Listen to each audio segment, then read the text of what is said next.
এই গল্পটি সিডনের এক ছোট্ট গ্রামে এক গরিব খ্রিস্টান পরিবারের জন্ম নেওয়া এক বাচ্চার, যার নাম ছিল ইঙ্গার।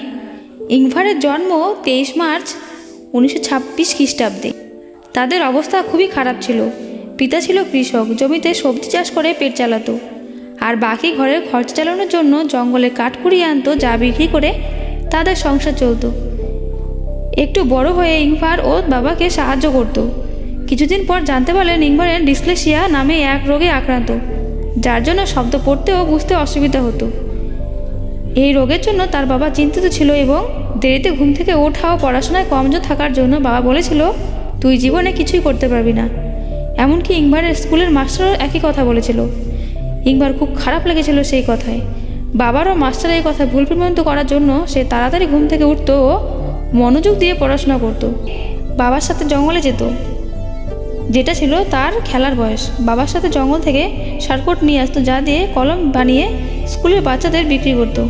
এরপর 7 বছর বয়সে ম্যাচ বাক্স বিক্রি করতে লাগলো। এরপর 12 বছর বয়সে বড় ক্লাসের খরচা চালাতে না পারায় সে ডেকোরেশনের সামগ্রী বিক্রি করতে শুরু করে, তার সাথে পেন আর পেন্সিল।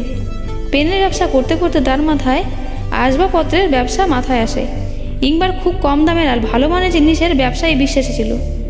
তার এটাই ছিল তার সাফল্যের চাবিকাঠি। ধীরে ধীরে তার ব্যবসা ভালো হতে থাকে, যা অন্যান্য ব্যবসায়ীদের সমস্যার কারণ হয়ে দাঁড়ায়, যার জন্য the British furniture of boot industry ইঙ্গারের কোম্পানি বয়কট করে। কিন্তু কথায় আছে, সৎ ব্যক্তিদের কখনো খারাপ হয় না। একটা রাস্তা বন্ধ হয়ে গেলে একটা রাস্তা খুলে যায়, হার মানেনি। এরপর সে অন্য সাপ্লাই থেকে মাল কিনতে শুরু করে। এরপর অন্যান্য দেশেও তার ব্যবসা ছড়িয়ে পড়ে। ইঙ্গার তার নিজের কোম্পানি নাম রাখে আইকিয়া ফার্নিচার।